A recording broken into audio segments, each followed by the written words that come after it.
The job is at an immense building in a forgotten corner of the world. Over the last century, the building has been used as a factory, an orphanage, a psychiatric ward, and even a prison. Each time, increasingly horrible things happened to the people in the building, and the landowner gave up trying to repurpose it. However, the area around the land developed rapidly, and the opportunity cost of leaving the land as is became too high. Thus, I was hired to evaluate and renovate the building. The first night after I accepted the job offer and signed the waiver, I walked in and grabbed the clipboard with a list of rules I must follow if I want to keep my life. You know how this goes. Rule 1. Nobody you are interacting with is a living life form. Rule 2. When anyone calls and asks for Fred, you must convince them that Fred is not here. You may tell them anything, but you must never hang up. You are safe once the caller hangs up. Rule 3. Remind the incense man that the morgue is in the basement, but do not show him the way, no matter how much he insists. Rule 4.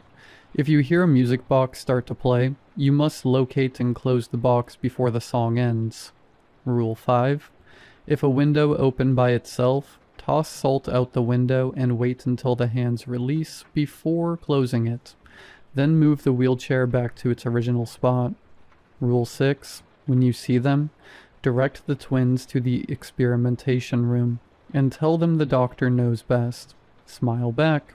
Insert earplugs before the screaming starts. Rule 8. Never, ever speak or write the number of the missing rule. Rule 9. Every night at 9 p.m., mix rat poison with a bowl of dog food and place it out for Fluffy. If Fluffy finishes the whole bowl by 12 a.m., immediately vacate the premises. Rule 10. If you smell smoke, run up to the roof and hide behind the water reservoir tank until it starts to rain. Nowhere else is safe. And do not talk to Martin. Rule 11. Do not look her in the eyes. Though my job was different, there had been contractors who worked in this building because there were generators in the basement that needed to be monitored and maintained. The rules had been passed from one contractor to the next, but I was probably the only person who laughed after reading them. Yes, I laughed.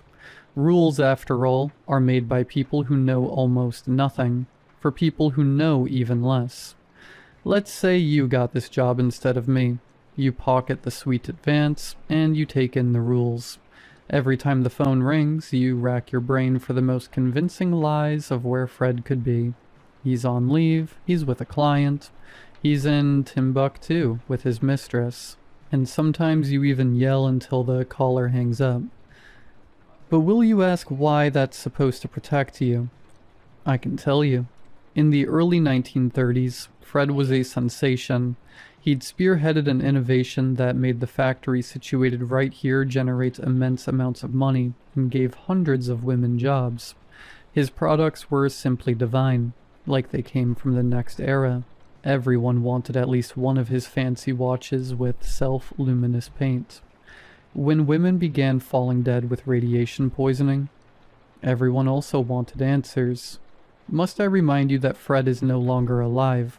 Your callers are not amongst the living, and you're the one behind this desk now. As for why they're calling, it's because the weakest types of ghosts need directions and an invitation. Let me introduce myself. Properly this time. I am here for a job, but my job is not to follow silly rules made by ignorant humans trying to treat symptoms of a supernatural infestation while surviving to pay the bills.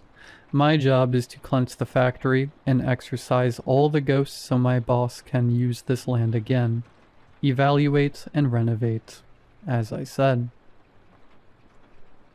I started with the easiest task, building a trap for any ghost that wander in looking for Fred. It took almost half an hour to set it up, but I knew any ghost that needed an invitation would be weak and easy to snare. After my setup is complete, I created a new voicemail. Yes, Fred is here. Third room on the second floor. Please visit at your earliest convenience. Then I took a suitcase, went down to an abandoned classroom and spoke the forbidden word. 7. She emerged from behind some crates, dragging herself along the floor. Her legs were spread out in an unnatural angle behind her, like those of a dead amphibian. Her eyes were little black holes and she was missing some of her fingers. "Will you play with me?" Her voice was soft, barely audible because of the black yarn pulled through her mouth. Her head, topped with a mess of tangled ginger hair, lolled side to side and she slowly pulled herself forward towards me. I opened my suitcase. "Will you play with me?" She yelled at me, angry in a way only a child could be. She was suddenly right next to me. With a sudden burst of strength, she reached out for me. "Will you play with me?" I let her feel my hand. Her presence was clammy and wet, as if she'd taken her last breath in a pool. "I'd love to, but I can't play with you." 7. "I'm sorry." The black yarn pulling her lips together began to unravel as her scowl stretched into a grin.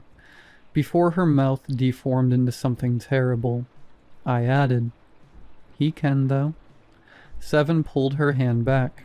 Children, even dead ones, are curious creatures. They're easy to distract and trusting to the point where they appear gullible. She reached for my gift and gasped. Her little body radiated with joy as she ran her hands over the gift I brought her.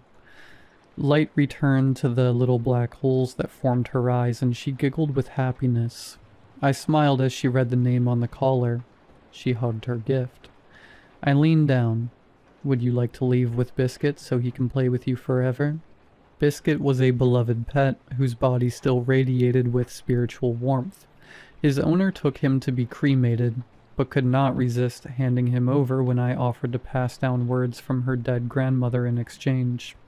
7 nodded, her eyes brimming with tears, and her presence began to fade.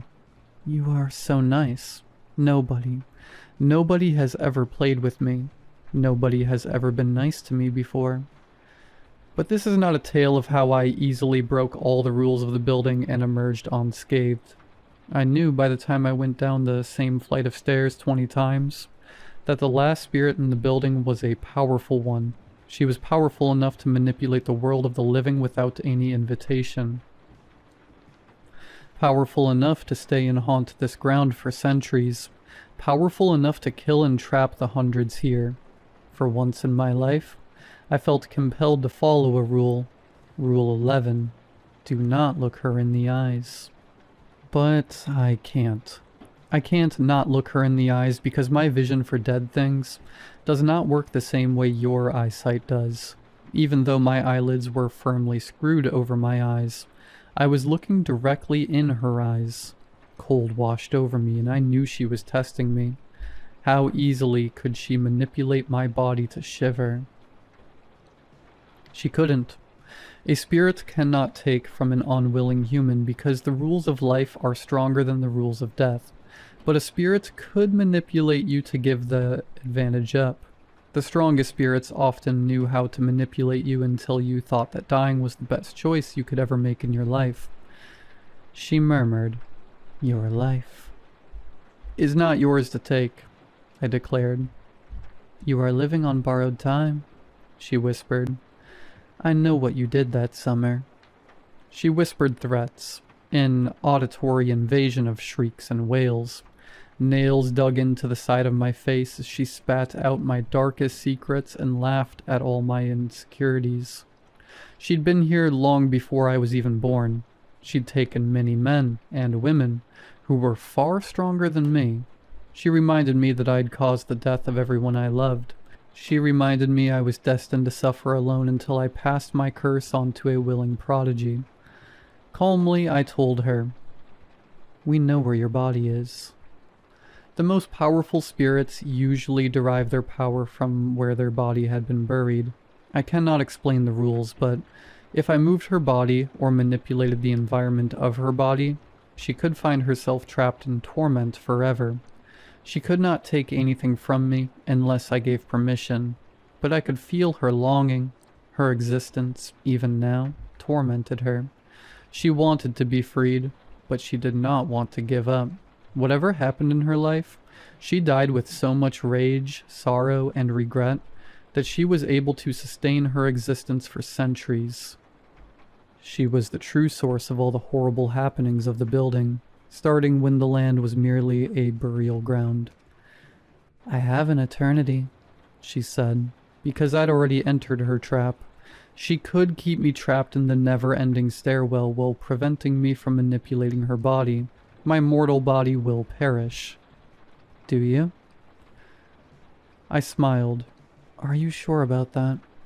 You see, I don't just waltz into haunted buildings because I could.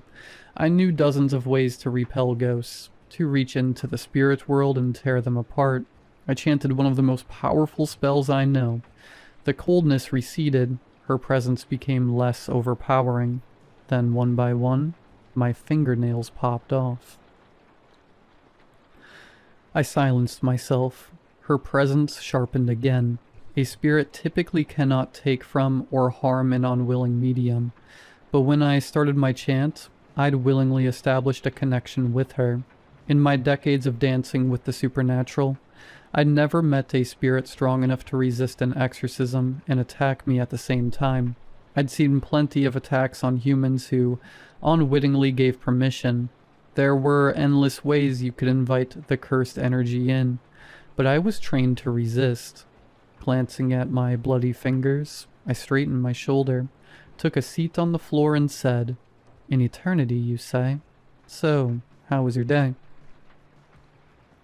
My antics caught her off guard. She had an eternity, yes, but we both knew time was of no value to her. I was the last hope for the landowner. If I couldn't exercise his land, the land would simply be sealed off. I'd already sent away the hundreds of souls she'd accumulated over the centuries. Her eternity would become more damned than ever. Her presence stirred, as if she was settling down. We simply existed in the same place, at the same time. My soul was already cursed. She could not trap me here even if she killed me here. She'd simply be alone, and, based on how many victims she collected in the last centuries, she was terrified of being alone. She responded, "I want you to listen to my story." So, she wanted validation and a witness to believe her as she shared the horrible ways her life unfolded before she met her end. A person dies a second time when somebody says their name for the last time. Whoever she was, she'd died so long ago that even my extensive research couldn't unearth her name. Despite how calm I was, I did not have a choice. "I can't do that." Then she hissed, "And after, I want to rip out your tongue." "I will permit nothing else, but I will permit you my tongue. You must promise to leave this world." She began. Her name was Kanawa. Hours later, exactly as the clock struck noon of the next day, I emerged from the large building with blood all over my shirt. True to her words, as she was bound, she left after she finished her life story and ripped out my tongue. Contrary to what you might have thought, being the only person in this world who knew her name, her pains, her deepest secrets, and how unfair her life had been, didn't make her more sympathetic towards me. I don't know if I could have negotiated and gotten away with a less damning injury, but she was certainly too powerful for me to remove by force. I texted the landowner to tell him that his building was now free of ghosts, and I threw the list of rules into the trash. I was starting to feel faint from the loss of blood, but I did take emergency medication for the bleeding, and the ambulance was already on its way.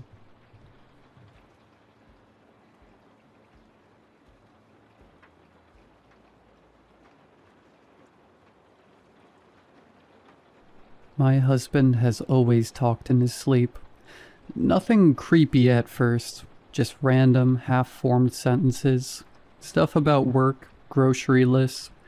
Once he sat up and said, "Don't forget the bananas," and then laid back down like nothing happened. It used to make me laugh. About 3 weeks ago, it changed. The first time I woke up around 2:30 in the morning because I heard him whispering. Not mumbling, whispering like he was trying not to be heard. I thought he was awake and on his phone, so I rolled over to tell him to keep it down. He was facing the wall, completely still. Still whispering. I couldn't make out everything, but I heard one sentence clearly. "She's not ready yet." I froze for a second, then nudged his shoulder. He stopped immediately, just silence. When I asked him what he was talking about, he sounded groggy and confused. "I wasn't talking," he said. I brushed it off. People say weird things in their sleep. But it kept happening. Every couple of nights I would wake up to him whispering again, always facing away from me, always too quiet to fully understand. Until last night, I woke up because I felt something. You know that feeling when someone is watching you? Not a sound, not movement, just this heavy awareness. My eyes opened slowly. The room was dark except for a bit of light coming from the hallway. My husband was sitting up in bed. He was facing me this time. I couldn't see his face clearly, but I could tell his eyes were open. "Hey," I whispered. "Are you okay?" He didn't respond. He just kept staring at me. Then he tilted his head slightly, like he was listening to something. And that's when I heard it. A voice. Not his. It was faint, like it was coming from somewhere far away. I couldn't make out where. It wasn't in the room exactly, but it wasn't outside either. It sounded like it was right behind me. I held my breath and listened. "Can she hear me?" The voice was quiet, almost curious. My entire body went cold. I didn't say anything. I didn't move. My husband nodded. Slowly. "Yes," he whispered. My heart started pounding so hard I thought I was going to pass out. I hadn't said a word. The voice spoke again. "Does she know?" He shook his head this time. "No," he said. "Not yet." I couldn't take it anymore. I reached out and grabbed his arm. The second I touched him, he collapsed back onto the pillow like a puppet with its strings cut. Dead asleep. I turned on the lamp so fast I nearly knocked it over. He looked completely normal, breathing steady, eyes closed. I didn't sleep the rest of the night. This morning I asked him if he remembered anything. He laughed it off, said I probably had a nightmare. But here's the part I haven't told him yet. I checked the hallway camera this morning. We have one set up because of a break-in last year. At 2:37 a.m., right around when this happened, the camera recorded something. The hallway light flicked on by itself.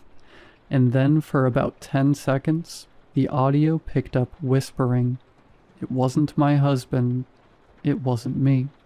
And right before the clip ends, you can hear him clearly, from inside the bedroom, answering it. "If she wakes up, you have to leave."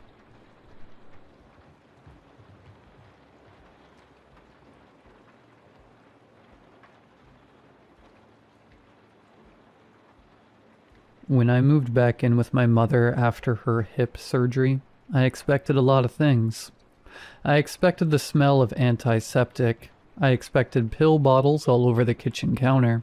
I expected to help her stand up, help her sit down, help her into the shower, and then pretend not to notice how much it humiliated her to need me for any of it.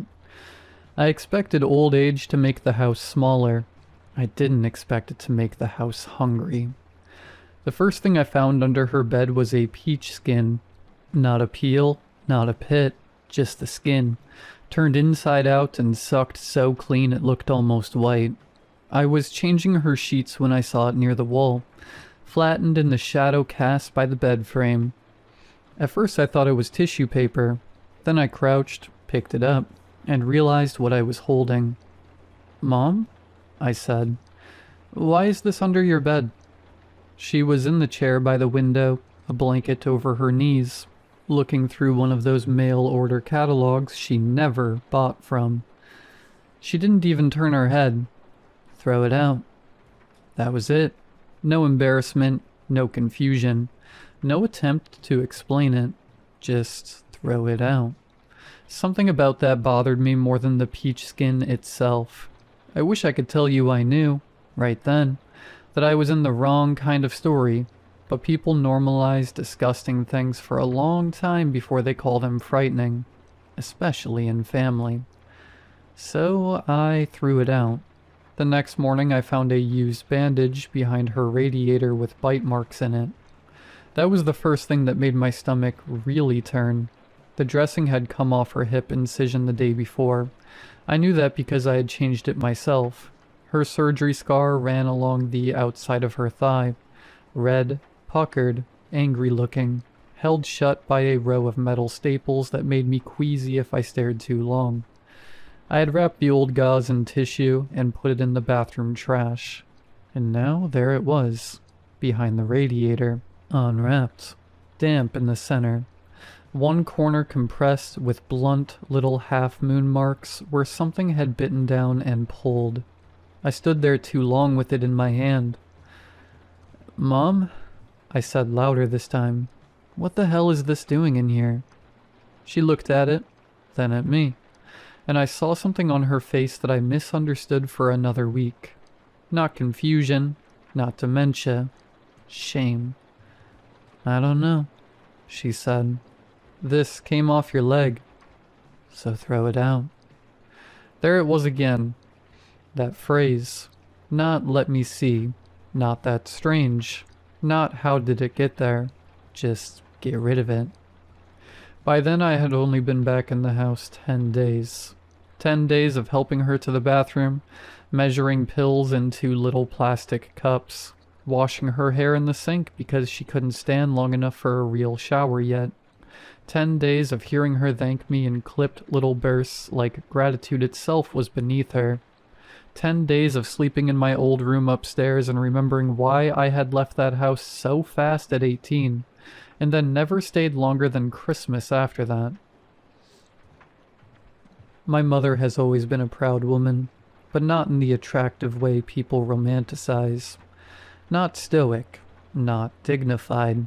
Proud in the mean, impractical way that makes a person insist they're fine while bleeding through a dish towel.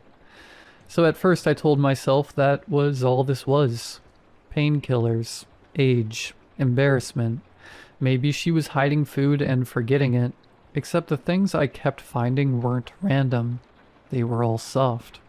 Fruit, yogurt, pudding, applesauce, bread crusts gone wet with broth or butter, a banana with tiny, worried bites all the way around it, hidden behind the laundry hamper, a crushed yogurt cup licked clean and tucked under the bed frame, the cap from her cough syrup bottle with teeth marks around the rim, an empty tube of prescription skin cream, flattened from the bottom and torn open at the end. That one bothered me almost as much as the bandage, not because of what it was, because of how it had been used. Not squeezed, not spread, opened and consumed. And always, always the evidence was low to the ground, under the bed, behind the radiator, between the nightstand and the wall, in the narrow gap beside the laundry hamper, never on the dresser, never on the bedside table, never in a place that suggested an old woman had simply dropped something and forgotten it. It was all down near the floor, like whatever was taking it didn't want to be seen standing up. That was the point where I started checking her room at night. At first, I did it under a respectable excuse. Water refill, medication check, making sure she hadn't tried to walk to the bathroom alone. Then I stopped pretending to myself. I was searching, under the bed, behind the dresser, the bathroom trash, the laundry basket, inside the nightstand drawers. The room itself began to feel wrong to me in ways I couldn't explain cleanly. It was always warmer than the rest of the house, even with the heat turned down. My mother refused to let me crack the window, even when it smelled stale in there. She insisted on keeping the TV on low through the night, though she always claimed it disturbed her sleep. The sour smell in the room got worse after midnight. Not stronger, exactly. Closer. One night around 1:30, I woke up because I heard chewing. It came through the floorboards first. A wet, patient sound. Then a pause. Then another. Not loud, not frantic. Not an animal tearing at something. Just chewing. I lay still in bed with my heart hitting hard enough to hurt. Chew. Pause. Chew. Downstairs. I got up and stepped into the hall. The house was black except for the bathroom nightlight on the lower floor, throwing a weak orange strip across the entry hall. As soon as my foot hit the third stair, the chewing stopped. I stood there listening so hard my ears rang. Then I heard my mother's voice. Not calling out, not frightened. Whispering, too soft to catch words. Just that low, private tone people use with shy children, scared dogs, or dying men. I went the rest of the way down the stairs and crossed the hall barefoot. Her bedroom door was open about 2 inches. The lamp inside was off now, but I could see her shape sitting upright on the edge of the bed, facing the far wall. Not the room, not the door. The wall behind the bed. One arm was extended into the dark. For one insane second, I thought she was praying. Then I saw the spoon in her hand. She held it out through a narrow gap between the wardrobe and the wall, and made that same soft, soothing sound again. My entire body went cold. The spoon came back empty. I don't know if I made a sound or if she sensed me there, but she turned her head all at once, and I saw the fear in her face before she arranged it away. "What are you doing?" I asked. She looked at the spoon, then at me. "Nothing." "What are you feeding?" That landed. She did not answer. She did not ask what I meant. She did not act confused. She looked at me the way a child looks at another child who has just kicked over something secret they built together years ago. Then she said very quietly, "Go back to bed." I didn't sleep after that. I sat in the kitchen until morning and listened to the old house settle around me. The pipes, the refrigerator, the little dry clicks from the baseboards cooling. Every sound felt suspect now, not because it was supernatural, but because I no longer knew which sounds belonged to the house and which ones had been hidden inside it all my life. That morning I moved the wardrobe. My mother tried to stop me, not by shouting. That would have been easier. She pushed herself up on her cane and said, "Don't," in a tone so raw and frightened I almost listened. Almost. The wardrobe was heavier than it looked, but old wood drags loud over old hardwood. It came away from the wall with a scream of friction and revealed exactly what some part of me had already begun to dread. A panel, painted over to match the wall, low to the ground, about 2 feet wide with an old finger hole near one edge. And when I touched it, a smell breathed out through the seam. I still don't have the right words for that smell. Hot, damp fabric, old spit, medicine syrup, rotting fruit, skin cream. Human waste scrubbed but never fully erased. The smell of a life lived too near its own mouth. Behind me, my mother said my name once. Just once. In that tired voice mothers use when they know the day has already gone bad and can't be repaired. I opened the panel. There was space behind it. Not much, but more than should have been. A service gap widened over time into something a body could fit through and eventually live in.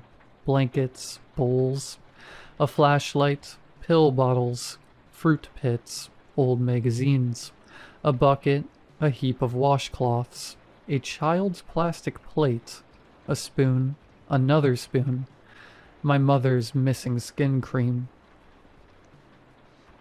And further back in the dimness, a shape, curled, still, breathing, I lifted my phone light. It moved, not like an animal. That would have been a relief. It moved like a person who had been bent to the dimensions of a wall.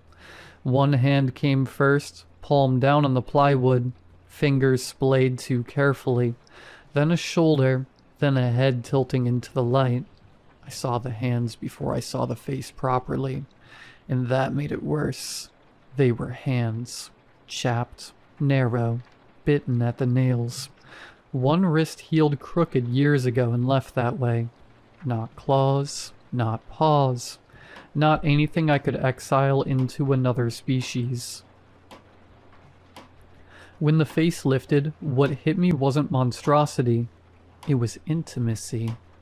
The shirt it wore had once been one of my father's undershirts, cut down and resewn badly at the collar. The hair had been hacked short in uneven chunks. Ointment shone in a dull smear along one side of the neck where the skin had cracked. One side of the mouth hung wetter than the other. The eyes had that dim house look. Not blind, just adapted to poor light. And behind all of that, horribly intact, was recognition. It looked at me like it knew me. Then my mother said from behind me, "That's your brother." The room tilted. No. That was all I had at first. No. She was crying now, but quietly, almost irritably, as if tears were one more indignity to manage. "His name is Noah." "I don't have a brother." "Yes," she said. "You do." The thing in the wall, Noah, made a low sound then. Not a growl, not a moan. More like a hurt little murmur caught in the throat. My mother turned toward him instantly. "It's all right," she said. "It's all right, sweetheart." Sweetheart.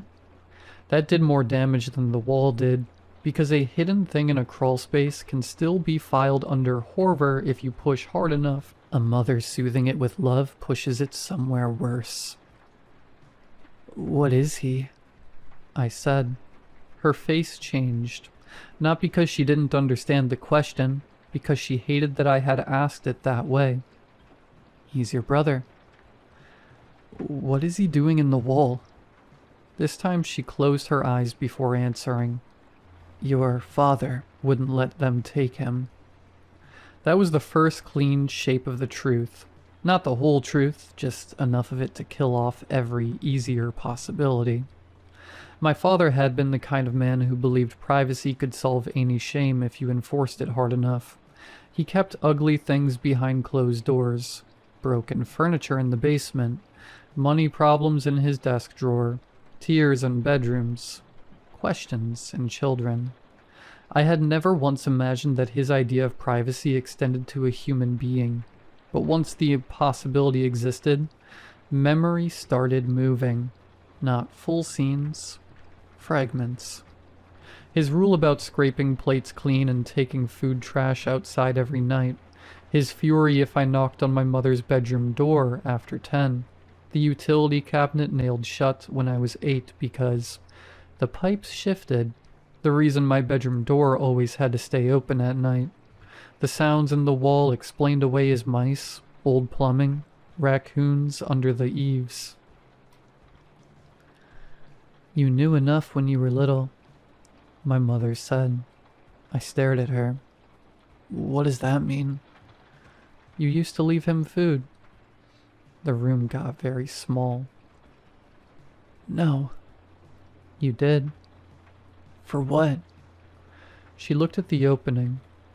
"Because you heard him crying." And just like that, something came back. Not story, not even language.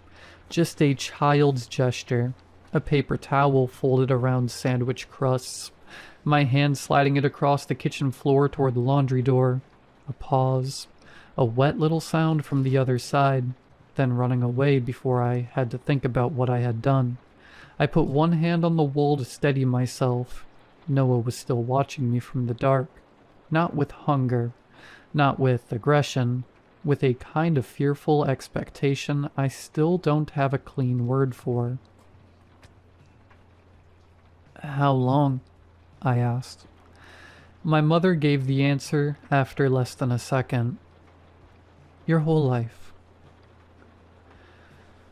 I called Adult Protective Services that morning.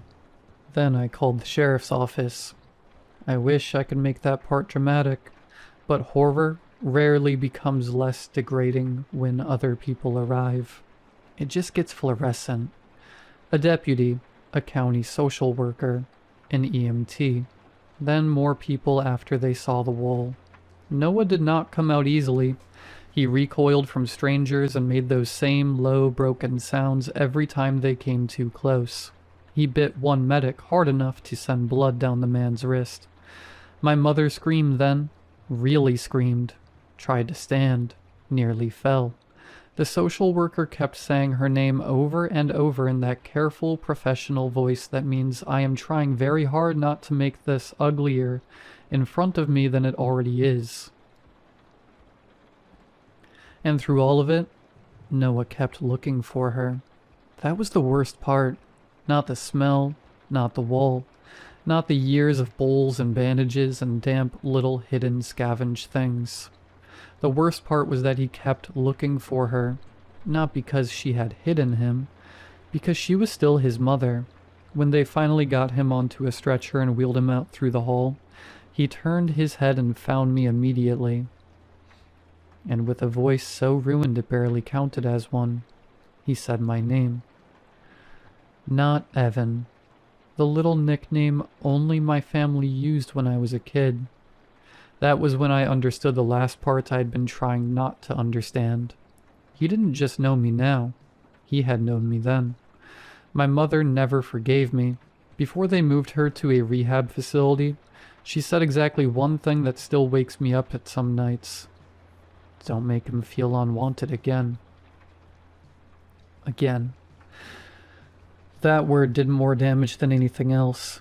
Again means there had been a first time. Again means some child version of me had done enough to hurt him that my mother still carried it. Again means I did not grow up outside this secret. I grew up shaping around it. I cleaned out the house alone that summer. Once you know what a house has really been used for, every object in it turns witness.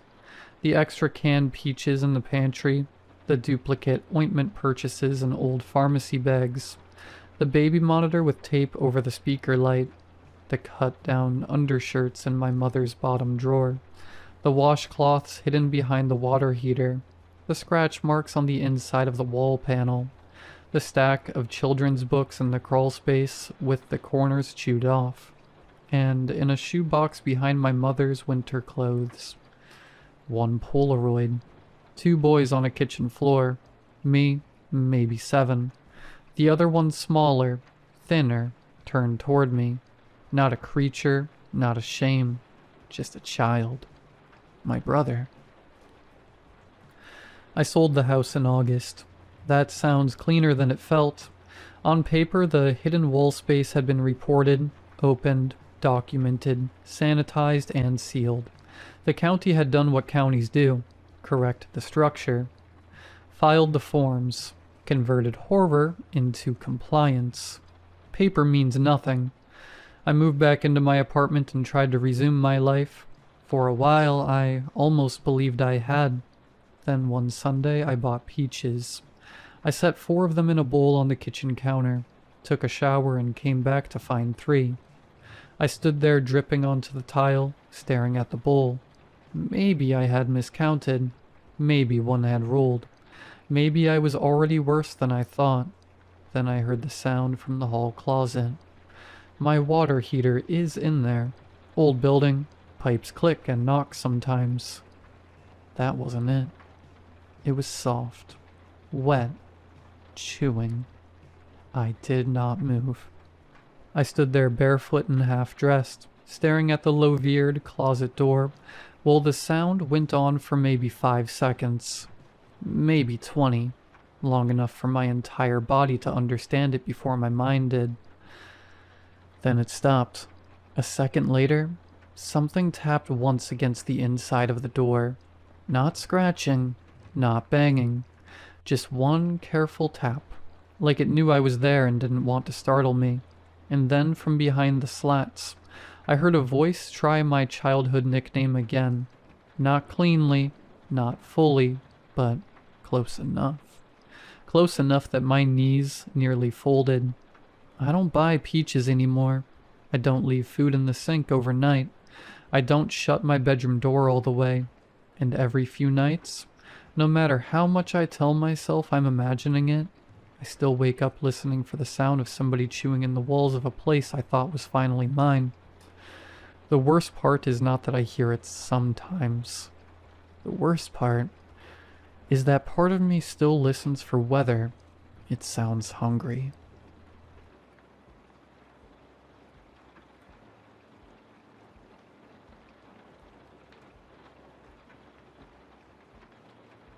I work at a funeral home in a small town on the Washington coast called Gravesend, and I can't keep it to myself anymore. This place is different, not in the way people usually mean when they say haunted or creepy, but in a quieter, stranger way that settles under your skin if you spend too much time here. Things happen at this funeral home that don't make sense. It was small things at first, like a misplaced file, an odd sound in the preparation room, or flowers arranged differently than I remembered.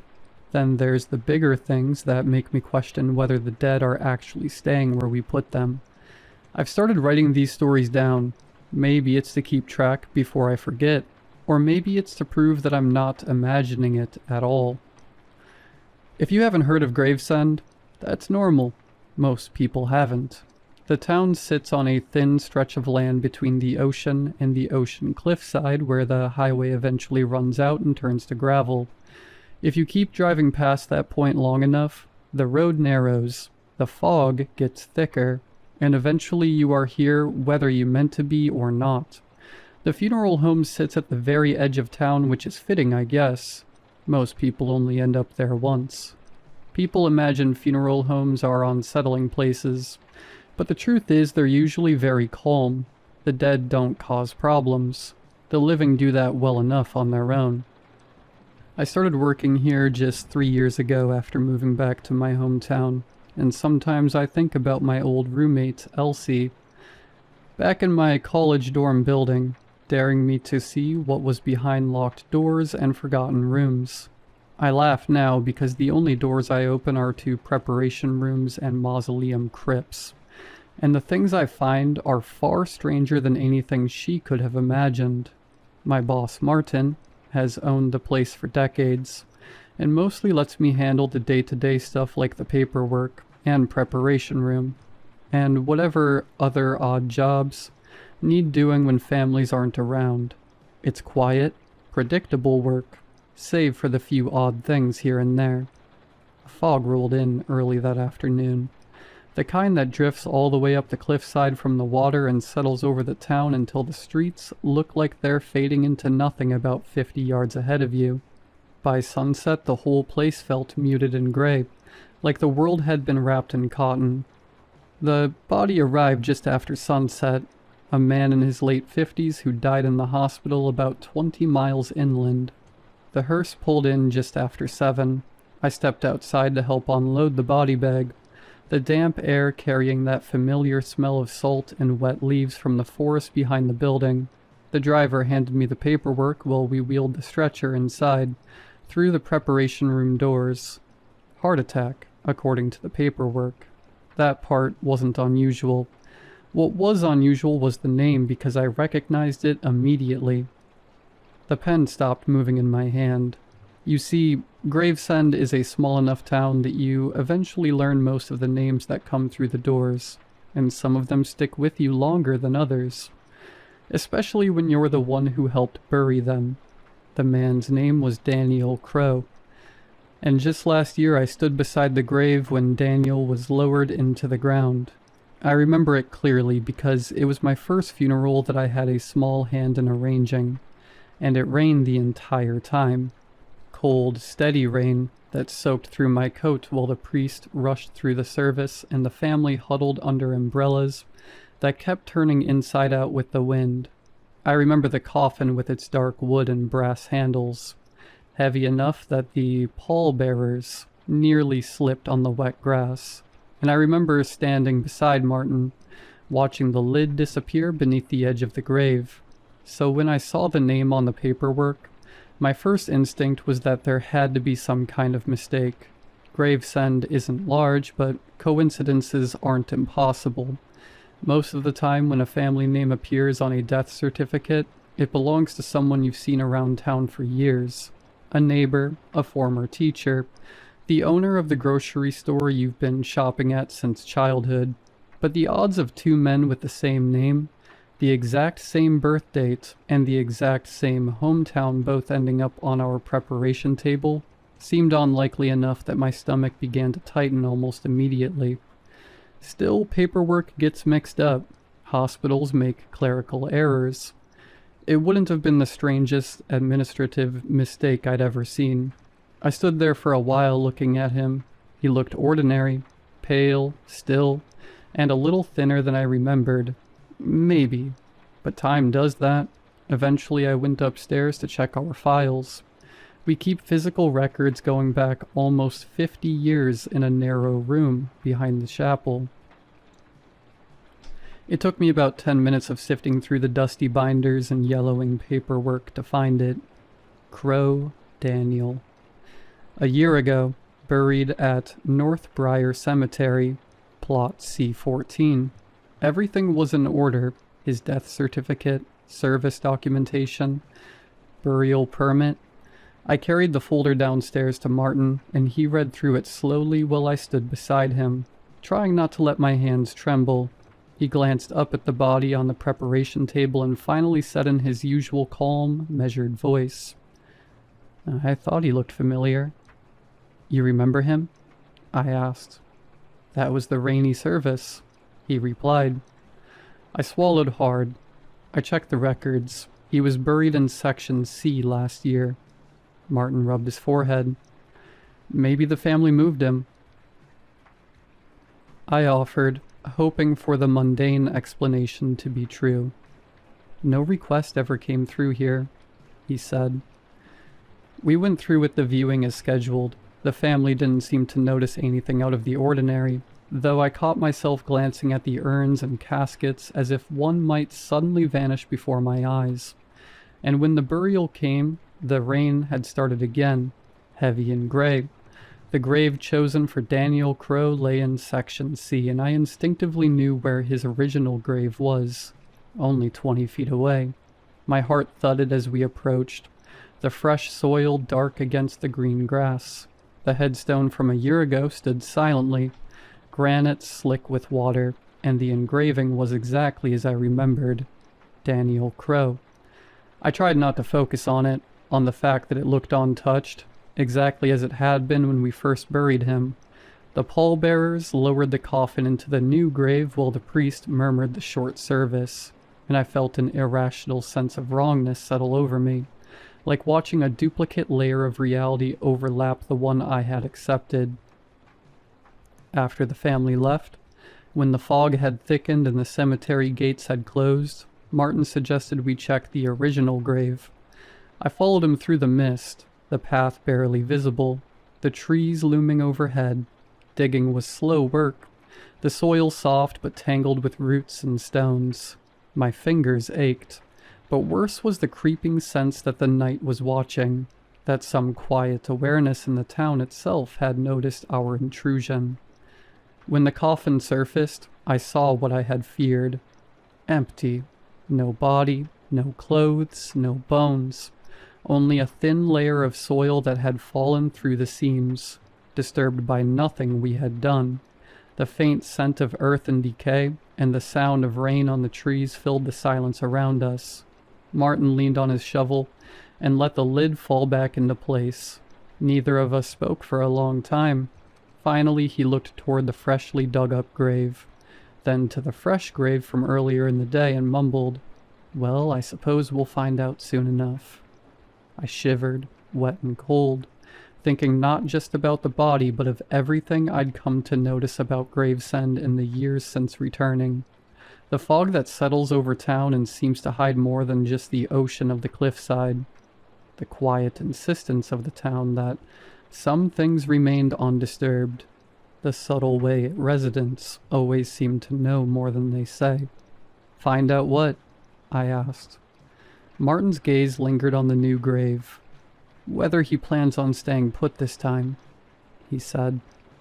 I stood there feeling the weight of it, the creeping certainty that Gravesend has rules, and even when you follow them perfectly, the dead might still have their own plans.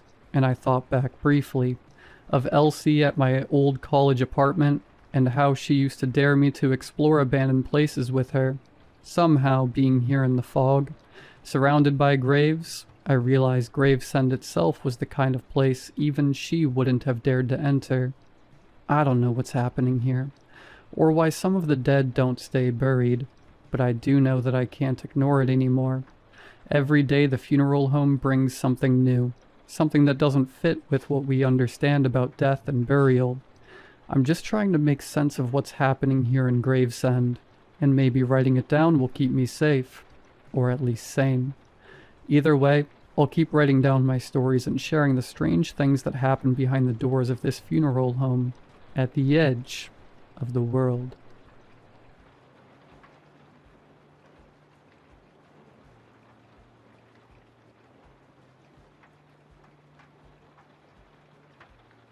I grew up without siblings. Back then it was just me, my mom, and my dad in our home in the rural area around Detroit. My parents always tried their best to give me every opportunity, even though money was tight, and they did a pretty good job. I'm now the owner and founder of a fairly successful construction company, living my best life with my beautiful wife and our 2 daughters in a 2-story home. My father passed away a few years ago, so my mother had been living alone in the house where I grew up. As she got older, she began having more and more difficulty taking care of everything by herself. Since I couldn't always be there to help her, I finally convinced her to sell the house and move into a beautiful, highly rated retirement home in East Detroit. I thought I had made the right decision. Professionals could take care of her, and I could focus on my business and my family. But the day she moved in, her health began to decline rapidly. I started receiving calls from the nurses and doctors almost every week. They told me her mental state was worsening, that she refused to eat or take her medication. But the worst part, the part that made my stomach turn, was what they told me about her nights. Every morning, they didn't find her in her bed. They found her sitting inside her closet, awake, shaking, crying. When they asked her why she kept doing that, she always refused to answer. She would just tell them to leave her alone. So I went to visit her. When I asked her directly why she was getting into the closet every night, she looked at me with tears in her eyes and said my father wouldn't have wanted me to put her there, that she wanted to go back to her old house. Then she broke down crying and told me to leave. On the drive back, my thoughts were racing. One idea kept forcing its way to the front. What if the staff was mistreating her? It would explain everything. Her fear, her silence. So I did something I thought was justified at the time. I stopped at a Walmart and bought a baby monitor. Later that evening, while my mother was having dinner, I slipped into her apartment and set it up in the corner of her bedroom, aimed directly at her bed. Then I left, went home, had dinner with my family, and tried to get some work done. Around 9 p.m. I checked the monitor. Everything seemed normal. My mother got into bed, turned off the light, and went to sleep. Nothing unusual. I left the feed running in the background. About 2 hours later, something changed. My mother suddenly jolted awake. She didn't move at first, just lay there staring at the door, completely still. Then, without warning, she sprang out of bed. Not like someone waking up, like someone was forcing her. She rushed to the closet, climbed inside, and slammed it shut. I stared at the screen, my heart pounding. After a few seconds, I grabbed my keys and drove. The streets were empty. I got there fast. When I entered the building, the reception desk was empty. No staff in sight. I ran to her apartment, unlocked the door, and rushed straight into her bedroom. Then I went to the closet. I opened it. There she was, curled up, shaking and crying. I asked her what was going on, what she was doing, why she was acting like this. She slowly raised her hand and pointed behind me to the bed. Only then I saw the pale and hairless humanoid creature sitting on her bed, looking at us.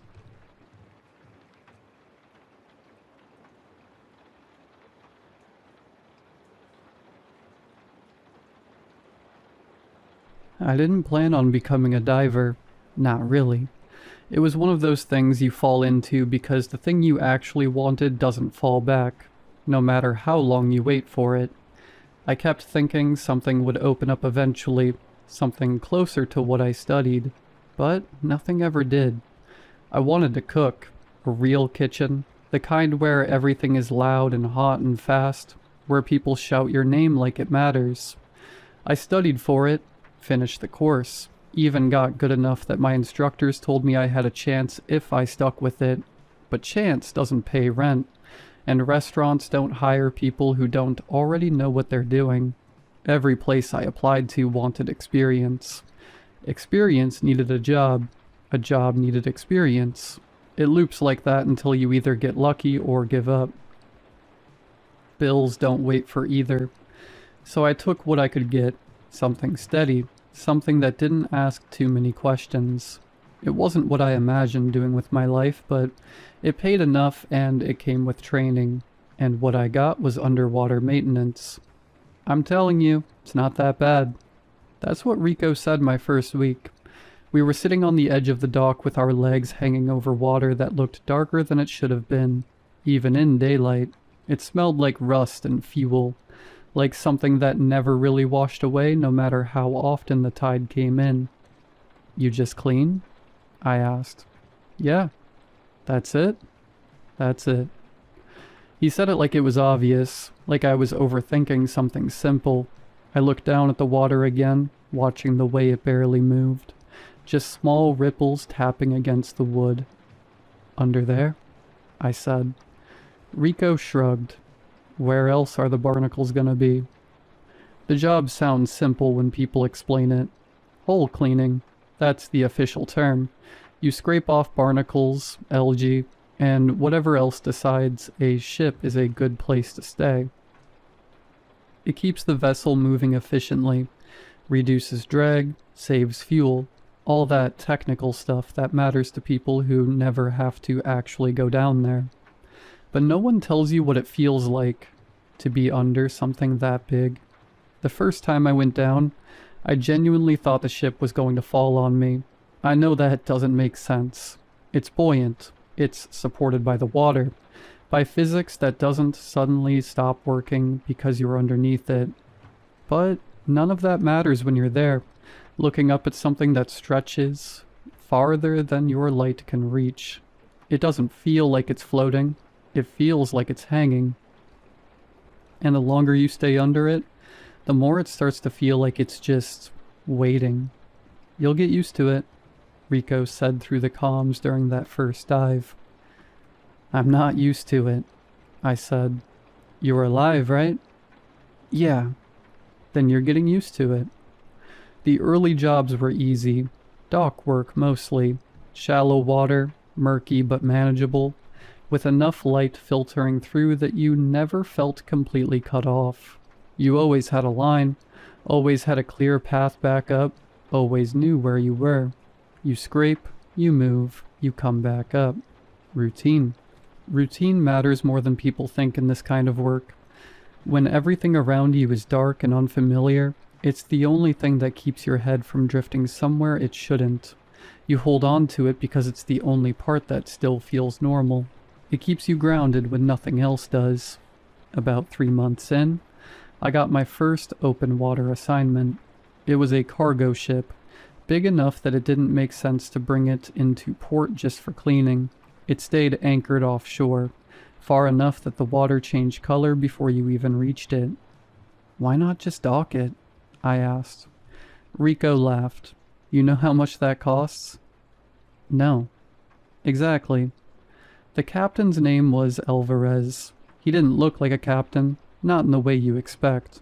No uniform, no polished shoes. Just a worn shirt and a face that looked like it had spent years staring into sunlight and squinting through problems. You the new guy? He asked. Yeah. He looked at me for a second longer than necessary, like he was checking for something specific. You panic? No. You lie. I hesitated. He smiled just a little. Good. Means you think first. The water out there was different. It wasn't just darker in color, like the light couldn't reach as far. It felt heavier somehow, like it had weight to it. The kind of weight you don't notice until you're already inside it, and by then it's too late to compare it to anything else. You'll be fine, Rico said while checking my gear. Same as always, just deeper. How deep? 40 meters, give or take.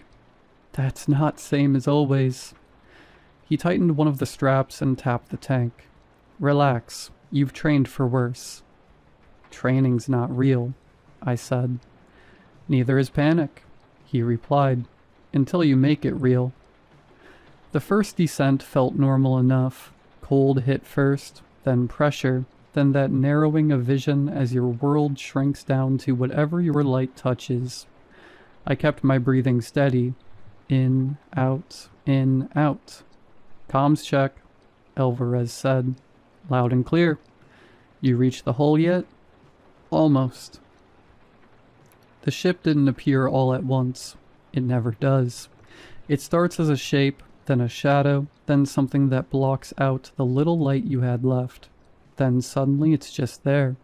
Steel, endless and quiet. Jesus, I muttered. Big, right?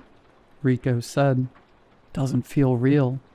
It is. Start on the port side. I turned on the scraper and pressed it against the hull. The vibration traveled up my arm, familiar enough to settle me. Barnacles cracked away in clusters, breaking loose like they always do.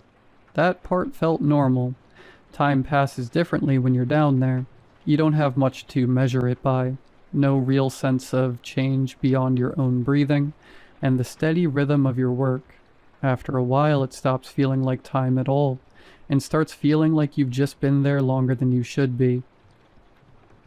How's it looking? Alvarez asked.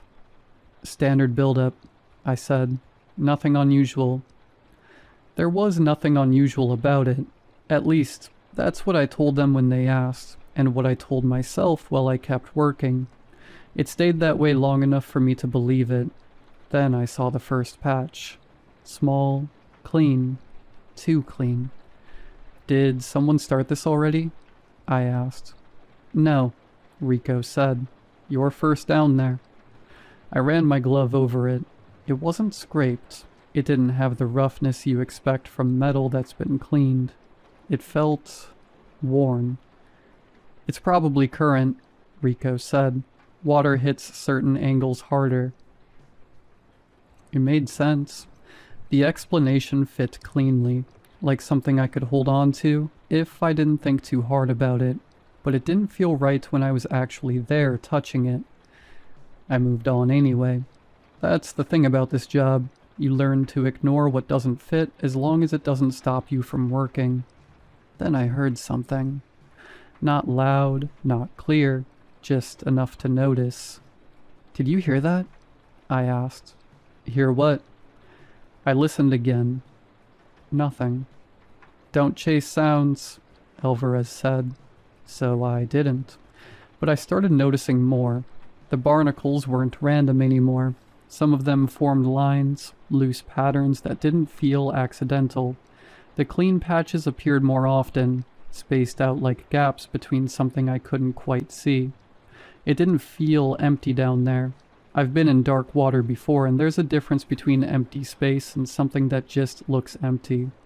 This felt like the second one, like something was there even if I couldn't see it. I kept working anyway. Routine. That's what I told myself. until I found the marks. They were larger than the patches, deeper than anything that should have been caused by current or debris. They looked like something had pressed against the hole over and over again, leaving shapes that didn't quite match anything I knew. "Pull back," Alvarez said. I did, and for a second I thought they moved. I told myself they didn't. I told myself a lot of things. When I came back up, I didn't argue when they told me to go down again, because part of me already knew something was wrong.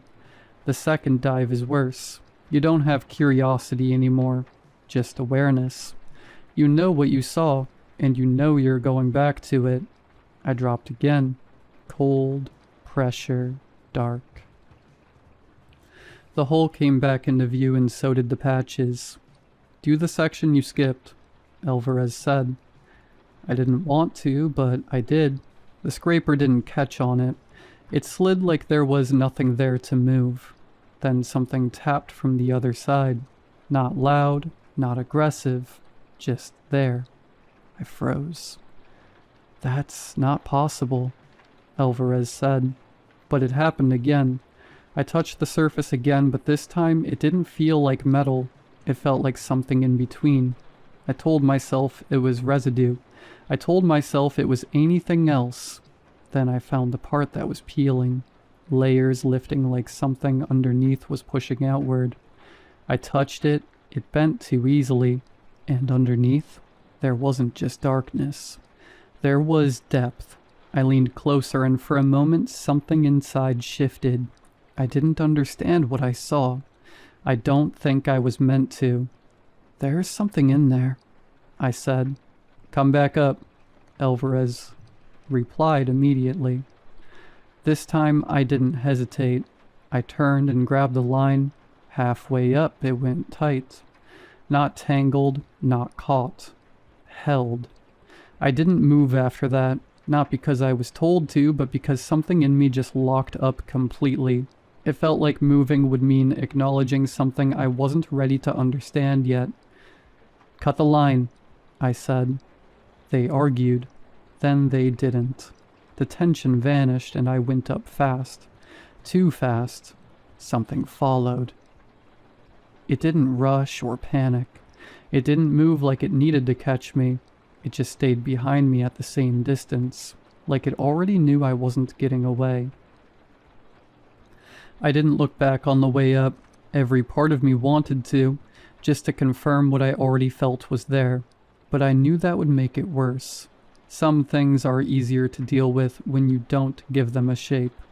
When I surfaced, I told them the truth. "It wasn't stuck," I said. "Something was holding it." They didn't argue. That was the worst part. We left after that. I quit 2 days later. I didn't give a reason. They didn't ask for one.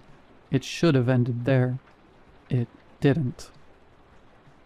Last week I saw the ship again. Docked. Clean.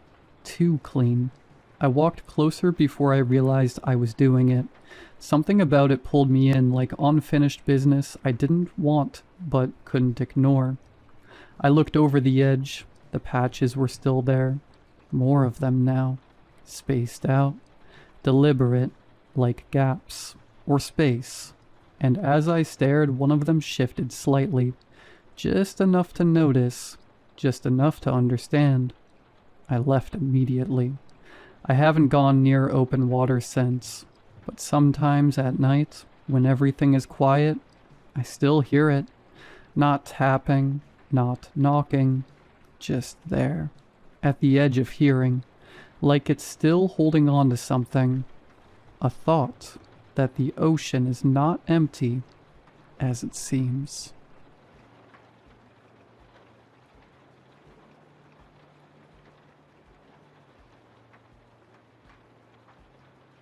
If you're reading this while sitting on a train, do me a favor. Put your phone down for a second and tell me what it smells like around you. If it smells like an old rotten rag from some damp basement, read this. My coworkers, my friends, even my own kids. Nobody's listening. Especially my youngest daughter. She's dead certain I'm just a cranky old geezer with a case of job brain, jokes that I've got early onset senility, and tells me it's time to see a shrink or just pack it in and head to the nursing home. Look, I'm barely in my 50s, and I'm sure not ready for the rocking chair yet. Well, my gut has almost never steered me wrong, and right now, my gut is screaming. That's why I'm writing this before I leave. My job is to warn you. After that, do what you want. You've seen this new subculture, or whatever the hell they're calling it lately, right? The one spreading through the city like a rash. Look at 'em. I mean, really look at these kids. Let me explain. See, I work security for the subway, standing by the turnstiles, watching the scanners bark and seeing the same tired faces. My job is to keep an eye on the gates, making sure nobody hopped the turnstiles or brought anything through that didn't belong. It was only supposed to be a temporary job, something to ride out the crisis, but I just stayed. The time at the gate is only one part of my routine. We rotate. 1 hour you're on the frisk. Then you head to the back room to go blind staring at a grid of 30 cameras. Then you're out on patrol, back and forth, pounding the pavement. Whole day on your feet. By the time I get home, my soles are throbbing like a train ran over 'em. I've even got a ritual. Get home, first thing I do is shove my feet into a bucket of ice water. Without that, you ain't standing up the next morning. I buy expensive boots. I shove orthotic insoles in there. Never cheap out on that. But don't mind my whining. The pay is decent enough. I'm not gonna buy a gold toilet or something. But it covers life in this meat grinder. I even took my wife on a real vacation every year. She would have believed me. Or at least she'd have listened. She always listened. I still carry her old Polaroid around. She's always with me, even though she's been gone for many years. Nancy is watching me from above, keeping me safe. I know it. Anyway, I'm rambling again. Point is, there are perks to being stuck underground. You find them after a while, like the sounds and the smells that used to drive me nuts. I grew to love them. That cocktail of creosote and ozone, hot metal and the human soup. Cigarettes, sweat, perfume, cheap food, and all the rest. I learned to love the stink, even if I don't notice it much anymore. And I like people watching when I'm in the mood. Keeps me from dying of boredom. And hey, it's part of the job, noticing the little things. Like predators, I can spot them from a mile away. They try to blend in, acting casual, but I see what they're up to. I see the way they eye someone's bag, their pockets, or how tight a person is clutching their phone. They're looking for the soft spots. The office drones, too. They're exhausted, shoulders slumped, all wearing the same drab rags, always in a rush. Their bosses, though? They've always got better shoes and this calmer air about them. They look at me like I'm a piece of furniture, if they look at all. Tourists and locals, I snap them like twigs. Especially, I like watching the kids. Even if I don't get them half the time. The fashion is weird, sure. I've watched the clothes and the hair change for years, but some things stay the same. They want to rebel, to show they're different. They think they won't be standing here 20 years from now with a bad back and shot legs. God willing, kid. God willing. The most consistent thing is seeing the little groups. You see a pair and you know. Yep, those two are in love. You can tell instantly. It's like the crowd and the stinking subway just vanish for them. Anyway, enough of the sappy stuff. I just wanted you to understand that I've been looking at crowds for 23 years. Every day. I know how to spot details, even the tiny ones. Usually it's all quiet. Most people are just buried in their phones, business as usual. But about 3 weeks ago, this kid caught my eye. Walked alone, I clocked him immediately, mostly because of his threads. He was one of those alt types. Plenty of 'em around, but this kid, he looked like he'd fought a dumpster for his hoodie and lost. Filthy, covered in stains. Who knows what color it used to be? Gray, maybe. Hood up, greasy, matted hair sticking out, hands buried in his pockets. A junkie, I figured. Dead ringer. His eyes were pitch black, full-on sclera lenses covering the whites. Face was pale as a ghost, covered in these bumpy piercings. I remember giving my youngest, Laura, hell for that kind of crap when she was little. Glad my girl grew out of that phase. Anyway, I marked the kid but didn't stop him. You see plenty of weirdos down here. Jump on every one of them and you're fast-tracking your own pink slip. When he hit the gate, I made my move. Just a casual stroll, like I'm doing my rounds. No bag on him, and his look wasn't like the usual threats I've seen. He was calm, too calm, walking steady, straight. As he passed, I took a sniff. None of that typical junky chemical funk. It was more like a basement smell, like the cellar at my cabin, damp, moldy, with a hint of a dead rat somewhere under the floorboards. Pure rot. Garbage notes, too. Spoiled food. But here's the thing. The hair on the back of my neck stood straight up when he went by. No idea why. Kid passed. I tracked him on the cams. Sat down, rode his stop, got off. Normal. No incidents. I probably wouldn't have given him a second thought if he was the only one. The second one, I remember her like it was this morning. Next day, early shift. She was wearing an office suit that didn't fit her rebel vibe, or those black scleras at all. She walked straight, looking straight ahead. Didn't glance at the crowd, just a steady, focused glare. No bag, no deep pockets.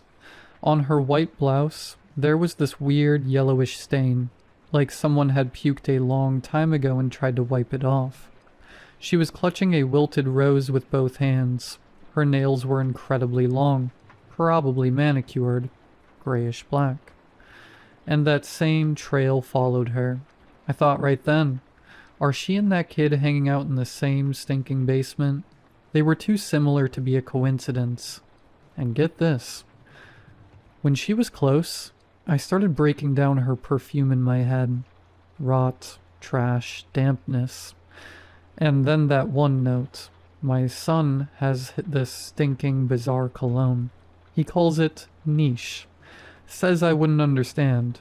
He spends half a paycheck on that crap. The perfume was called something stupid like Corpus Fluid Zero or whatever. You know the stuff. Smells like spit, urine and milk, and all kinds of weird animal business. That's how she smelled. Like she'd climbed out of a cellar, dug through a dumpster, and then doused herself in that stuff. And no, it wasn't your regular homeless combo. It was really something else. Anyway, I couldn't let her pass. "You okay, miss?" I said, stepping into her path. She stopped and looked me in the eyes. God, I felt it then. Every hair on my body stood up. Every molecule was screaming at me to run. Just run. But I've been doing this a long time. I'm the law here. It's my duty. So I kept my cool and braced myself. The girl smiled, but just with her lips. A smile like she was wearing braces or something. She didn't answer. She just stood there staring at me and smiling. Marcus was on shift with me. He's a cop and he stepped up immediately to see why I'd stopped her. "Miss? Officer Marcus, Transit Police." Oh, how happy I was when Marcus caught the vibe and moved in. "My colleague here has a question. Are you alright? Do you know where you are?" The girl just kept standing there, smiling. Now she was drilling her eyes into Marcus. I had a good look at her then. Filthy blonde hair. Hadn't seen a shower in a long time. That stench she was wrapped in killed any appetite I had for lunch. And those weird bumps on her pale skin.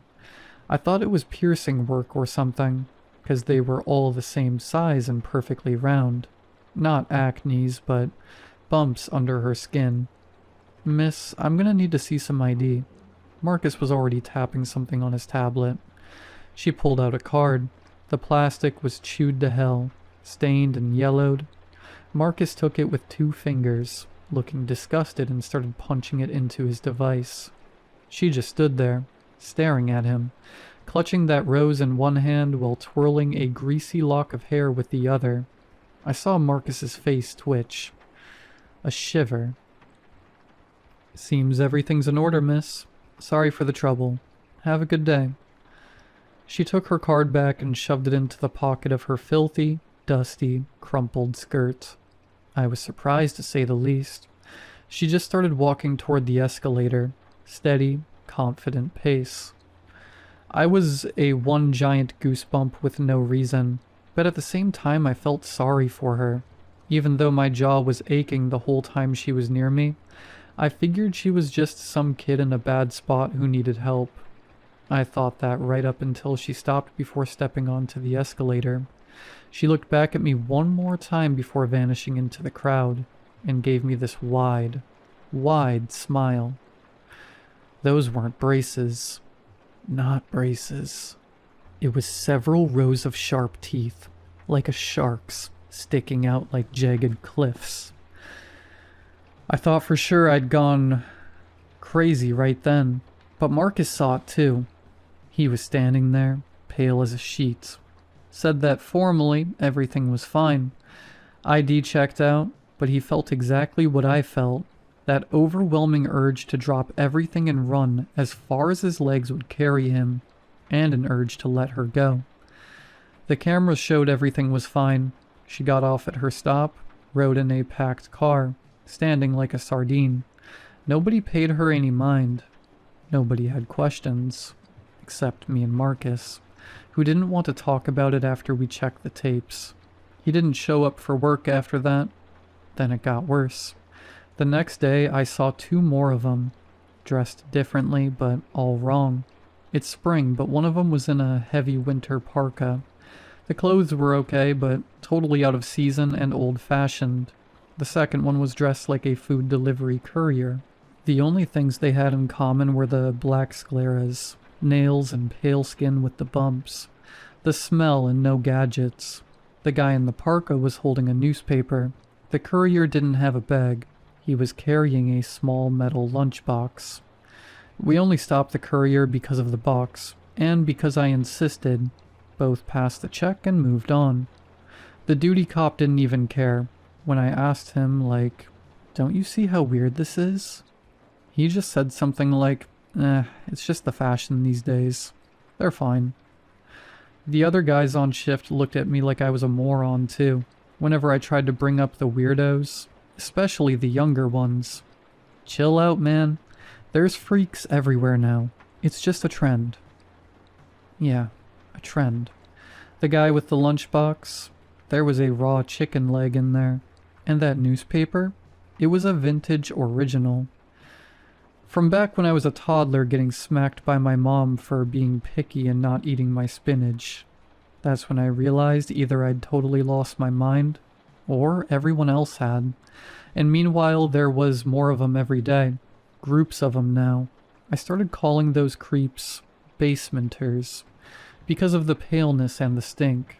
The basementers always walked with purpose, always carrying something weird or hiding their hands in their pockets. The men and women all had the same long nails and stuff, and that horrible feeling that was driving me crazy. Run, run. I took sick leave.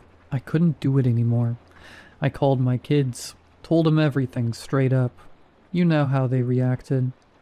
Said they'd drop by during the week to check on me. Told me I needed to rest or get my head examined by a professional. And I would have gone to a shrink right away, but then my coworker, my regular relief, messaged me. We don't talk much, but he tracked down my number somehow. Turned out he saw it all too. And it was driving him insane too. He said he quit because something inside him was screaming to get out of the city. He babbled about some prophetic dream. Said his grandma was some kind of seer and he's got the sight too. And his gut told him that whatever this thing is, it feeds on the big city. And it's spreading fast.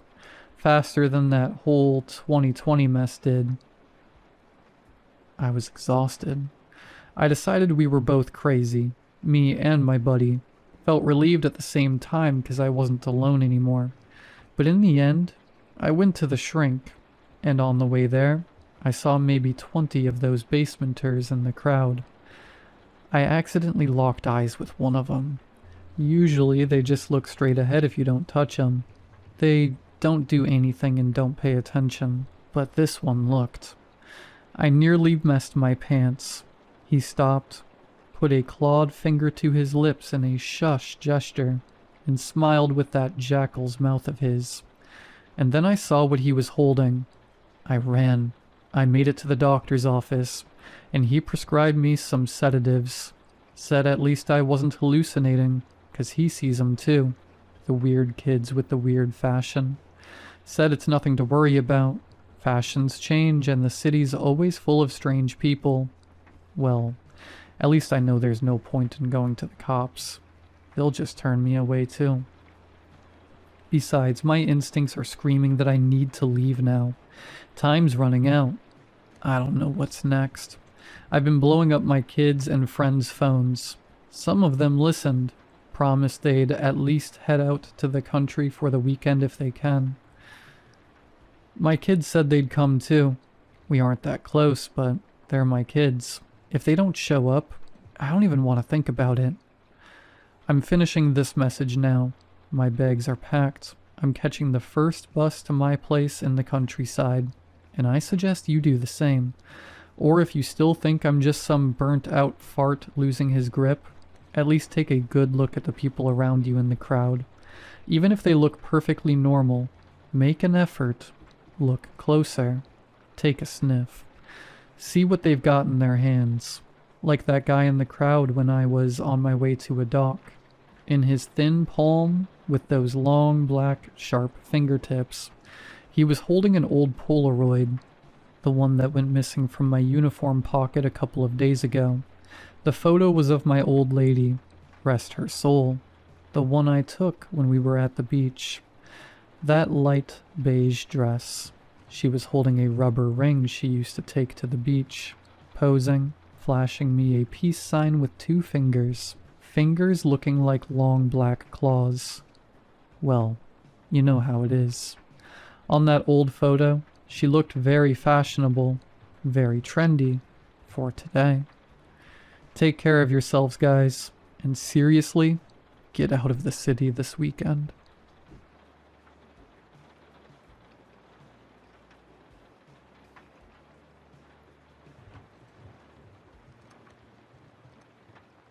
I thought she needed help when I first saw her. It was my first time backpacking on my own. I had been on a handful of trips before with friends, but I decided it was time to challenge myself. Besides, it's so hard to coordinate scheduling with everyone, and now half of my friends are married. I thought it would be easier to go alone. I decided to take Dead Man's Loop, a trail local to my area. I was about 2 days into a 4-day trip when I saw her standing to the right in the tree line. Her clothes were tattered and she carried no pack. She was no hiker. The weirdest thing was her smile. Anywhere else it would have simply come off as polite, almost benign, but out here in the condition she was in was immediately unsettling. "Are you okay?" I asked her. She didn't say a word. She just kept smiling, then stepped towards me. I stepped back, but she kept coming. She reached her arms out towards me. I tripped back over a rock as she gripped my shirt, and it tore as I fell backwards into a small, flowing creek. She stopped just short of the water. I stood up, my pants and the bottom of my pack now soaking wet. "What the hell is your problem, lady?" I stepped towards her, but something about her smile stopped me. It wasn't right. Then I noticed more figures in the trees behind her. More people, and they were smiling and just staring at me. I started to walk back and cross to the opposite side of the creek from them. None of them followed. I turned and started to run to put some distance between me and them. I ran so hard and so fast I was barely paying attention to what was in front of me when I almost ran into two more people walking on the trail. I barely stopped and they turned, startled, and my heart was racing. For a moment I thought it was more of them, but they were normal. They were a man and a woman who appeared close to me in age. I was actually relieved when I saw the upset looks on their faces. The man stepped between me and the woman and said, "Hey man, what's the matter with you?" I pointed back behind me trying to catch my breath. "There were people. They were smiling and they tried to attack me." "What the hell are you talking about?" "Kyle, maybe he needs help," the woman suggested. I hunched over and took a moment to catch my breath. "There are strange people in these woods. I saw them back before the creek. There's something wrong with them. I don't know how they all got out here." "Are you on something, man?" Kyle asked. "No, just listen. I think you might, or we might all be in danger." "I think you need to step back and leave us alone." The woman pointed her finger down the trail and asked, "Who is that?" I followed her hand and saw a man walk out onto the trail. I could see he had a slight grin on his face. He calmly set some kind of object down in the middle of the path, then disappeared back into the trees. We all slowly approached the object. Once we got closer, I could see it looked like a pair of eyeglasses. The woman gasped and hugged Kyle. "Jenny, what's wrong?" he asked. Jenny's voice quivered. "Those look like my old boyfriend's glasses." "Derek?" "Yes," she whispered. Then Kyle turned to me. "Is this some kind of prank, bro? How did your friend have Derek's glasses?" I sighed. I swear I don't know who that was or who Derek is. Why would I? "Derek's her late boyfriend," Kyle said. Just as he said that, a branch snapped at the tree line. Several more people with smiles were standing and staring at us. "Let's get out of here," Jenny pleaded. We began walking away from them. The couple reluctantly let me tag along with them. All I knew is I didn't want to be alone in that forest anymore. Eventually we all stopped to regroup and discuss a plan. Kyle spoke first. "Maybe we should head back the way we came. We don't know what's ahead of us." "And run back into those people? Besides, there's more of them on the other side of the creek. We're better off pushing forward. I assume you guys parked at the trailhead like me. If we just stick together and finish this loop, we can all get out of here." "Don't tell us what to do, man. We don't know you. Why should we let you come with us?" Jenny interjected. "He's right, and he should come with us. There's strength in numbers." "Do either of you have any weapons?" I asked. "We may need them. Who knows what those people are capable of?" "I have some bear spray," Jenny said. "I have my pocket knife," Kyle added. Then I lifted my coat to reveal a handgun. "And I have my 9mm. Let's be ready for whatever happens." They eyed my gun but didn't say anything. Soon we were continuing on the trail. For some time we were silent. We didn't see any more of those people, and it almost felt like a normal hike again. The birds were singing, and there was a pleasant breeze blowing through the trees. I started to want to pretend we weren't in any danger. Eventually Jenny turned to me and said, "Hey, I think I recognize you. Did you go to Grandview High?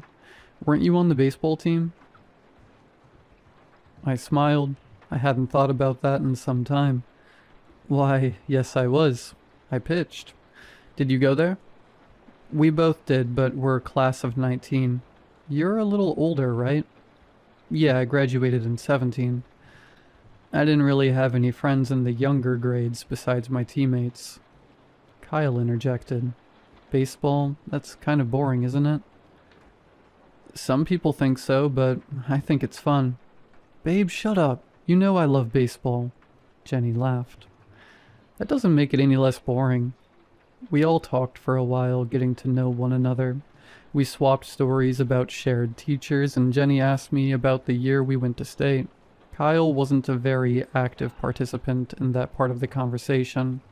At some point we had to stop and make camp because the sun was starting to set and none of us wanted to take any risks getting lost in the woods at night. We found a nice flat spot that already had a built-up fire pit and plenty of firewood left by the previous people who passed through. I built a big, bright fire. I didn't know if it would ward anything off, but it comforted me. Soon we were sitting in silence consuming our dinners. I finished off the contents of a MRE, while they ate some pork and beans. We watched the woods for faces, but there were none. I hoped that we were out of the territory of those things, but deep down, I knew this was just the beginning. After we finished eating, we set up our tents. I crawled inside and listened. Crickets chirped and owls hooted, but I still had a hard time falling asleep. My knife and my gun served me as welcome bedmates, as I eventually drifted off to sleep. I woke to the sound of tapping on the fabric of my tent. I instantly sat up. My heart was racing and adrenaline surged through my veins. I quickly began unzipping my sleeping bag, and just as I got a light on, something tore through the tent. I cut a hole in the fabric on the opposite side and quickly grabbed my gun as I rolled out. I held up the light and it crawled out of the hole I made. I stepped back and it stood and came right for me. It looked like a normal person, except the grin, which was the same as the rest. This one looked like a man. I held up my gun and fired 3 shots into its chest. It barely flinched. I backed right up to the other tent when I heard Kyle's voice. "What the hell?" He had finally peeked his head out of his tent. As soon as Kyle was present, that thing suddenly turned away from me and marched back into the forest. I shined my light around in the woods and it seemed like that was the only one around. For now, at least. I looked down at the gun shaking in my hand. "It almost got me," I said. It came right through my tent. When I shot it, it acted like it was nothing. I heard Jenny whisper, "How are we supposed to stop those things?" "We need to stick together." It turned tail the second Kyle came out of the tent. I spent the rest of the night in their tent. It was awkward and cramped, and Kyle kept his eyes on me, but nothing else bothered us. By the time the sun rose, I was still exhausted, and we still had at least one more night out there. There wasn't any sign of the one that attacked me the previous night, or any of the other ones. I didn't bother packing my tent as it was torn to shreds, and soon we were back on the trail again. We didn't bother with breakfast. I think all of us silently agreed that we'd rather be out of those woods sooner rather than later. We all talked very little. We never felt like we were alone. The sightings were gradual at first. We would see one occasionally walking in the distance, or hear a branch snap behind the brush, but for some time they kept their distance. Then they would stand in the tree line. They were almost like trail markers or road signs pointing the way.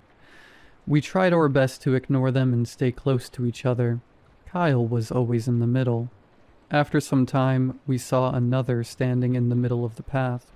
This one appeared to be a young man close to us in age.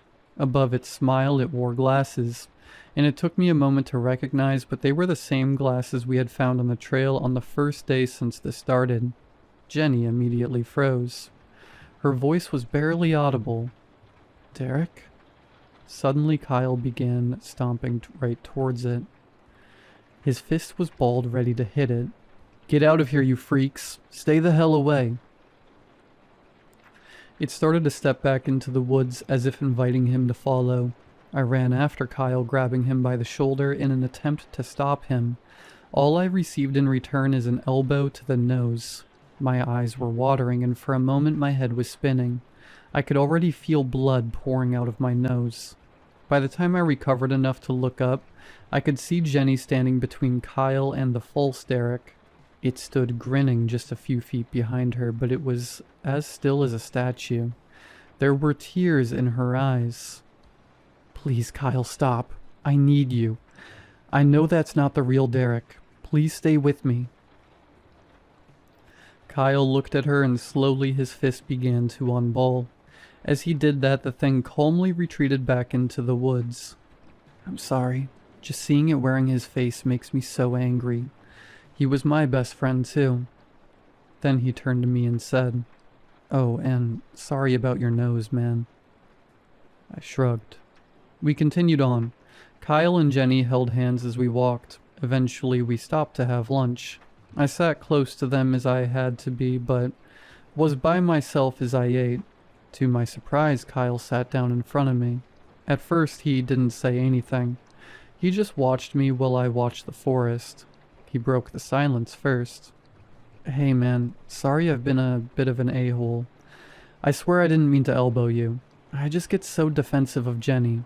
To be honest, sometimes I think she'll find someone better than me." It's all good. Don't worry about it, and I'm sure you two are great together." I didn't know what else to say, but he kept looking at me like he expected me to say more. Eventually, he spoke. "I remember you too. We actually had a class together. We both took Spanish together." I couldn't remember him for the life of me, but I said, "Oh yeah, Mr. Floor's class. That's right." He smiled. "Yeah, we sat in the same cluster. You were always talking to Melissa. Do you still talk to her?" I remembered Melissa, but she was about the only thing I remembered. Not since before she had her kid. That's too bad. Our conversation ended as Kyle noticed something behind me. "What is that?" he asked. I turned to face what he was looking at. Just underneath a rock on the trail was what looked like a photograph. He walked over and picked it up. "Hey man, what is it?" I asked. He didn't acknowledge me at all. He turned and beelined straight towards Jenny. There wasn't an ounce of affection for her on his face. He held up a Polaroid for her to see. Her face went pale and I managed to see it over her shoulder. It was just a picture of Jenny in a bed with another man, and judging from her haircut, in the photo, it was recent. "I don't know how... That isn't real," she sputtered. Kyle's eyes were wide. "Don't lie to me. I knew there was something going on between you two. That guy wasn't even funny, and you laughed at everything he said." Then he dropped the photo into the dirt and turned away. Tears were flowing now. "Please, Kyle, I love you. I'm sorry." "You can find your own way out of here. You're not my problem anymore." He started to walk away and I tried to grab him and stop him. He turned and grappled with me, then managed to land a heavy punch on my jaw. I let him go. He immediately began walking. "We can't let him go," Jenny pleaded. "If he wants to walk straight into those things, let him. I'm tired of getting hit in the face." She sniffed, but didn't say anything else. After we finished packing, we headed out on the trail. Kyle was nowhere to be seen. I could see his tracks for some time until they vanished suddenly, and completely in the middle of the trail. I did not mention this to Jenny. Jenny, for her part, wept as we walked and went on about Kyle. "I can't believe I let him walk away like that. You don't believe I meant to hurt him, do you? What have I done?" Her voice was an ambient buzz to me. My only goal was to get out of there alive, not to be a counselor for her relationship issues. Mostly I just let her talk while I watched the tree line. The sun was beginning to set as we crested one final hill overlooking the parking area at the start of the trailhead. There were 2 vehicles there, my truck and presumably Kyle and Jenny's car. The parking lot was separated from the trailhead by a narrow stream that flowed year-round. At this time of year, one could simply hop over the stream to avoid touching the water. At the bottom of the hill facing into the trees was a figure that looked unmistakably like Kyle from behind. Before I could say or do anything, Jenny was already scrambling down the hill. I shouted, "Jenny, wait!" She ignored me, and I watched helplessly as the figure turned around just as she reached it. It indeed looked like Kyle, remarkably so. At this distance I could tell no difference, save for the calm grin plastered across its face. Jenny's reaction was too slow, and the figure grabbed Jenny in an iron grip and began dragging her into the forest. She screamed. I sprinted down the hill, but 3 more of them emerged from the forest blocking my path. I stopped as they began advancing toward me. All the while I could hear Jenny's screams move deeper and deeper into the trees. I took a step back, then felt something from behind grab my pack. I struggled for only a moment, as I unclipped the pack and ran towards the parking lot, avoiding the things in front of me. They moved with intention and purpose, but at a speed no faster than a brisk walk. I looked back only a moment, to see about a dozen of them coming after me. I sprinted and jumped across the stream and ran straight for my truck. As I turned to face them, I could see that they were all stopped just before the stream. Not one of them took a step further. I could still hear Jenny's screams ringing in my ears, but there were too many. I got into my truck, and for a moment my stomach dropped, as it struggled to turn over, but then the engine suddenly roared to life and I immediately peeled out onto the road. I didn't look back. I didn't slow down. I never stopped until I was out of those woods and back on pavement. I never told anyone in town what happened.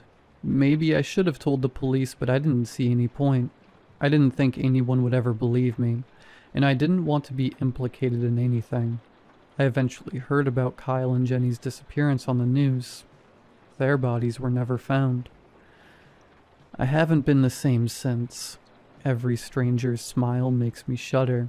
I haven't been in the woods since, and I hate being alone. Worst of all, I see Kyle and Jenny's faces everywhere.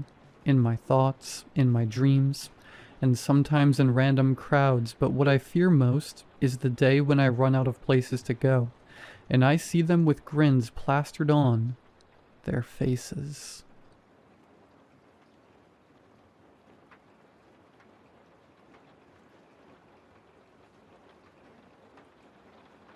During my youth, I lived in a small town in Oklahoma named Panama. I stayed in a tiny, wooden house with my dad where the floorboards creaked and the house rattled with every step.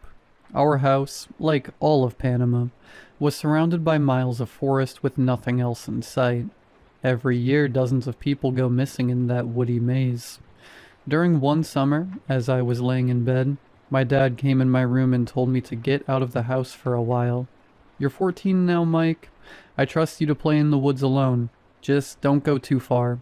Never let the house leave your sight." I usually just spent my summers in my room reading. It was a small town, and I was too shy to make friends with the few kids that lived around there. I found a tall oak tree to sit under, and was in the middle of picking at the grass when I heard a sound in some bushes a few feet in front of me. I jumped at first, but relaxed when I noticed it was just a dog. I was surprised. Not many stray dogs could be found this far out in the woods, but that thought left my mind when I really looked at it. It was an older, female dog of medium height. She had blue eyes and a short, black coat of fur that covered her slender body. However, she had small, gray lumps on her skin that looked fleshy and pale. I assumed it was some kind of tumor, but she seemed to be in fine health. In fact, her eyes had some sort of intelligence about them that I'd never seen in a dog. She walked slowly towards me and wagged her tail, and I smiled knowing I had found a friend for the summer. We spent the next month chasing each other through the woods and swimming in the small pond behind my house. I knew my dad would never let me keep a dog, but she seemed fine out there. She never ate the food I snuck her, or drank the water from the pond, but she remained perfectly healthy. I named her Luna, and she became my best friend. One night, I woke up to howling in the woods. It sounded like Luna, but she never cried like this. The only noise she made was quiet, gentle barks. I slipped on my shoes and started sneaking out of the house. I knew the right floorboards to step on and left my house without making a sound. I hesitated before entering the woods. I'd never been out here alone in the dark. The trees that I knew so well towered over me like dark giants, glaring down from above. Nervously, I entered the woods and began walking towards the sound. As the cries grew louder, I began to run. I ran until I could no longer see the house, and I was surrounded by nothing but darkness and those cries that were now so loud that I wondered how a dog could ever sound like that. Eventually, after running for at least a mile, I found where Luna had gone. There was a wide hole beneath a tree that went down in a slant like the side of a triangle. Inside the hole, I heard the shouts of Luna that were getting quieter as she went further inside. I yelled her name over and over again, praying she would come out, but eventually her cries faded completely. After taking a deep breath, I got on my knees and crawled inside the hole, determined to find my friend. After crawling a few feet into the hole, I was in complete darkness. The faint moonlight could no longer reach me, and I felt so alone. However, I kept crawling on. What felt like hours passed, and the once spacious hole began to narrow. I had to duck my head down and then press my limbs tight against each other, before finally resorting to laying like a worm and inching down that hole. Fear started to creep up on me. How would I turn around and get out? And how did this hole in the woods go down so deep? But I simply kept going. I felt a sharp pain in my scalp as my head dug into the sharp rocks above. My elbows were rubbed raw by the tunnel walls that somehow kept getting narrower. I cried out in pain, and tried to press against the walls with all my strength, but I couldn't move them an inch. I have no idea how far down I crawled, but it felt as if I was trapped in a coffin 1,000 feet below the earth. Yet, despite this, there was enough room for me to continue inching forward. It was strange. I felt like this tunnel was almost made for me. I thought about trying to turn back multiple times, but every time I tried, I could hear the faint sound of Luna's cry, and I would continue my crawl down the tunnel. All of a sudden, the tunnel widened by a few feet, and I almost shouted in happiness. It widened and widened until I could stand up. I began walking forward until my head smacked into the wall. I expected the blow to hurt and to deepen the cut on my head that was already feeling warm with blood, but instead it felt soft. The wall was muddy and felt cool against my skin. Worried about Luna being trapped in a muddy prison, I pressed myself inside and walked forward, one step at a time. It felt like I was traveling through icy cold jello. However, movement was getting easier, and the mud started to feel good. It grew warmer until it felt like I was taking a nice bath. Eventually, the mud gave way to what felt like water, allowing me to swim through it. I dived down into the dark abyss, my lungs never crying for air despite the fact that I should have long since drowned by now. An overwhelming peace filled my mind. I no longer thought about leaving or finding Luna, just about going deeper into the earth. I never opened my eyes. A voice in my head that didn't seem like my own told me that would ruin the profound peace that I felt now. I never wanted to leave. This was heaven for me. That wasn't until a small drop of blood from the cut on my scalp dripped into my eye, and I woke up from the trance. Immediately a smell of rot entered my nose. It wasn't like the rot I had smelt from dead animals or bad meat, but something infinitely worse. It's really hard to explain. The smell felt impossible. It was like something had been rotting for generations without ever fully decaying. I instinctively started gagging, but stopped when the water that now felt harsh and cold entered my mouth. The taste was infinitely worse than the smell, and I began to cry as I choked down that rotten liquid. Despite the taste, it looked perfectly clear, yet I could tell there was something unnatural about it. I could breathe it like air, and it filled me with strength. Something in my mind still screamed out, telling me not to open my eyes. It was like an interloper had hacked into my brain, but despite the protest, I looked up and opened them. The first thing I noticed was the eyes. Thousands of eyeballs stared at me. Some of the eyes had a faint glimmer of humanity, while others looked like those of wild beasts. Gray, fleshy limbs spread across the walls like the roots of an ancient tree, branching outward in thin, twisted lines. Bodies had been stretched so tightly into the stone that their arms, legs, and torsos split away from one another. Where one body ended, another began. Their limbs molded together like they were made of clay. the thin bodies bent in every direction like creatures with no spine. But I knew that wasn't true because I could see bones protruding through the gray, tortured flesh. The limbs thrashed against each other, rotten teeth and unkempt nails attacking anything in sight, but nothing died. No matter how much they suffered, life never escaped those eyes. I felt a primal fear that I had never experienced before that moment. There are stories from mythology of impossible, terrifying creatures that could drive men to insanity just by looking at them. Now, in this moment, I understood how those imaginary people must have felt. There are some things that the mind simply can't comprehend. The voice in my head was screaming now, telling me to close my eyes and keep swimming down. As the tunnel went deeper into the earth, it had slowly narrowed without me noticing. Because of this, I could see the entire creature that lay at the bottom of the hole. It was a massive clump of gray, pale flesh that pushed tight against the walls. The sides of the creature were red and bloody, as if its massive body was forced into that small space. A sea of limbs covered the monster, and I saw a fleshy tentacle molding them into shapes before adding them to the wall. Sometimes it took a body down to rearrange it before putting it back, like a child playing with Play-Doh. However, its movement was confined to the edge of the wall, almost like it was part of the earth. I never took a clear look at the center of the monster, but from the corner of my eye, I could see what looked like the start of a wrinkly smile, like the mouth of a newborn baby.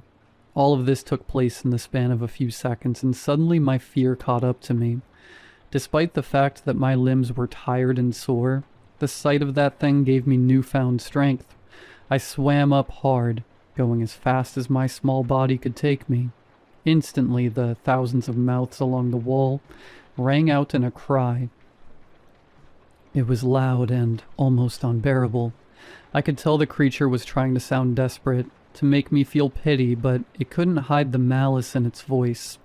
As I swam, I heard thousands of different cries, but one stuck out in my mind. It was the bark of a dog. I looked around and noticed the figure of Luna, now taking her place against the wall.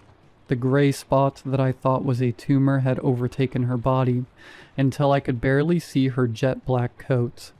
I held in my tears and swam upwards. However, I didn't pay attention to how close I was getting to one of the tunnel walls. A gray hand grabbed onto my knee, and I barely fought it off before I continued swimming. Eventually, I found a tunnel that was different from mine. It was much bigger, and after some hours, I managed to climb back to the surface. Upon exiting the hole, I noticed the orange glow of the sunrise illuminating the woods. I collapsed on the ground and passed out for what had to be hours. When I woke up, I wandered the forest in an attempt to find my house.